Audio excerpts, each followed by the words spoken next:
अस्सलाम वालेकुम गाइस आज जो है हम इस एमआर की यूजेज को सीखने जा रहे हैं और इनकी जो लिटरल मीन है वो हमारे पास क्या लिटरल मीन होते हैं और जो इनकी पैटर्न क्या होती है, जुमले में किस तरह इस्तेमाल होते हैं और इनका यूजेज क्या होता है। ठीक है, आज वो इन तमाम चीज़ों को हम सीखने जा रहे हैं। तो सबसे पहले हम लिटरल मीन सीखने जाते हैं कि लिटरल मीन है क्या इनकी। इसका जो लिटरल उर्दू मीन होता है वो हमारे पास होता है एम का जो होता है वो होता है हूँ और आर हमारे पास होता है, इसको जो लिटरल मीन होता है वो होता है। ठीक है, और इनकी जो पैटर्न होती है जुमले में और बोलचाल में वो थोड़ी सी भी डिफरेंट होती है। चलें सबसे पहले हम इसको सीखने जाते हैं कि इसका क्या पैटर्न होता है। तो इस हमेशा सिंगुलर नाउन्स के साथ इस्तेमाल होता है, जिस तरह he, she, it, singular noun Jamal, Uzma, ETC वगैरह। ठीक है, यानी कि वाहिद अशख़ास के साथ। तो इनका जो हो फार्मूला होता है, पैटर्न, वो भी थोड़ी सी डिफरेंट होती है। चलें उसको देख लेते हैं। पहले फार्मूला क्या होता है, he, she, it, singular noun plus फिर इज़, फिर उसके बाद plus fourth form of verb, यानी पहली फॉर्म के साथ ING लगा देना।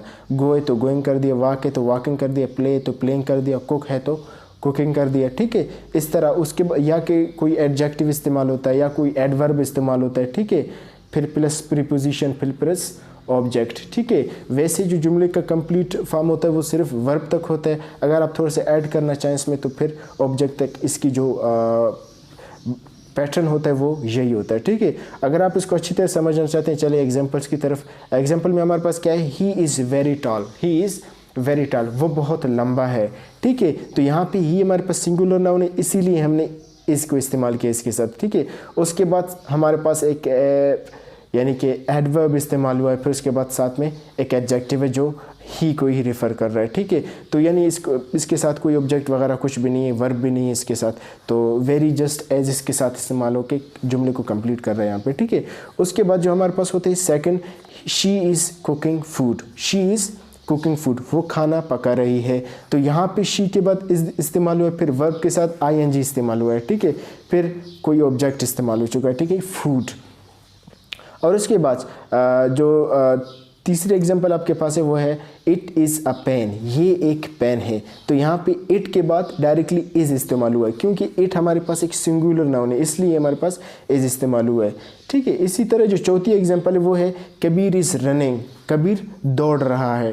तो यहाँ पे कबीर के बाद डायरेक्टली इज़ इस्तेमाल हो, क्योंकि कबीर एक ही शख्स है, तो हमने कहा था इसको हम सिंगुलर नाउन्स के साथ इस्तेमाल करते हैं। ठीक है, उसके बाद रनिंग वर्ब होता है, वो आपको पता है। ठीक है, उसके बाद चलें आई को देख लेते हैं। आई हमेशा एम जो है आई एक साथ ही होते हैं जुमले में। ठीक है, और जो इसका जो फार्मूला होता है, पैटर्न, वो होता है हमारे पास I plus am plus fourth form of verb plus adjective, फिर प्रीपोजिशन, फिर ऑब्जेक्ट। ठीक है, इसका यही पैटर्न होता है। समझ आ रही? यानी उसके बाद जो हमारे पास इसके एग्जांपल्स हैं, इसको अच्छी तरह समझना चाह रहे तो एग्जांपल्स को देख लें थोड़ी सी।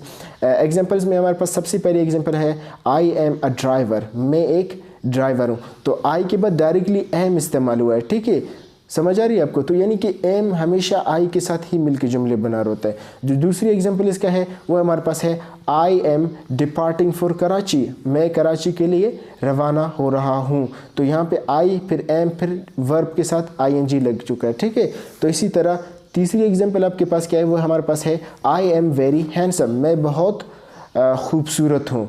ठीक है, तो यहाँ पे जो आई है फिर वापस एम इस्तेमाल हुआ है, तो यानी आई हमेशा एम ही को जो है फॉलो कर रहा होता है। ठीक है, और उसके बाद जो आर का जो पैटर्न होता है, आर की जो यूजेज होती है वो ये होती है, यानी हमेशा प्लूरल नाउन्स के साथ इस्तेमाल, जिस तरह यू, वी और जो है दे, फिर प्लूरल नाउन जिस तरह चिल्ड्रन और इस तरह, यानी कि और कलेक्टिव नाउन के साथ इस्तेमाल नहीं करना है, प्लूरल नाउन्स के साथ इस्तेमाल करना है इसको। ठीक है, और इसका जो पैटर्न होता है, फार्मूला, वो होता है हमारे पास वी, यू, दे और प्लूरल नाउन, फिर प्लस आर, फिर फोर्थ फॉर्म ऑफ वर्ब, फिर या कोई एडजेक्टिव हो सकता है या कोई एडवर्ब हो सकता है, फिर प्रीपोजिशन, फिर ऑब्जेक्ट हो सकता है। ठीक है, और उसके बाद जो इसके एग्जांपल्स हैं उसको थोड़े से देख लें ताकि आपको अच्छी तरह समझ आए। सबसे पहली एग्जांपल आपके पास क्या है, दे आर प्लेइंग फुटबॉल, वो फुटबॉल खेल रहे हैं। तो यहाँ पे दे के बाद डायरेक्टली आर इस्तेमाल हो चुका है और वर्ब के साथ ING इस्तेमाल हो चुका है, तो यानी वो फुटबॉल खेल रहे हैं।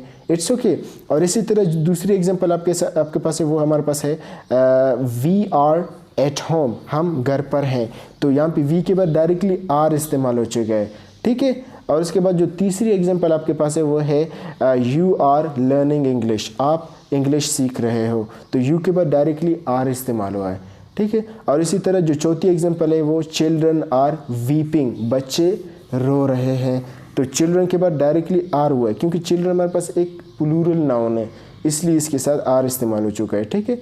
अगर कोई कलेक्टिव नाउन हो तो कलेक्टिव नाउन हमेशा इस को फॉलो करता है, यानी आर को फॉलो नहीं करता। जिस तरह क्लास हुआ, जिस तरह आर्मी हुआ, आपके पास ज्यूरी हुआ, ये तमाम कलेक्टिव नाउन है, यानी किसी ख़ास नाउन्स का जो है मिलकर एक जो है कलेक्शन बनती, तो उसको हम कलेक्टिव नाउन्स कहते हैं, ठीक है। उनके साथ हमेशा सिंगुलर नाउन इस्तेमाल होता है और प्लूरल नाउन इस्तेमाल नहीं होता। It's okay. So I hope guys आपको ये लेसन अच्छी तरह समझ आ चुका होगा। अगर आपको अब तक भी कोई इस के बारे में, एम के बारे में या कि आर के बारे में कोई दिक्कत होती है तो प्लीज़ हमें उसे कमेंट बॉक्स में शेयर करें ताकि हम उसको अच्छी तरह डिस्कस कर सकें। Okay guys, see you then, see you in next video.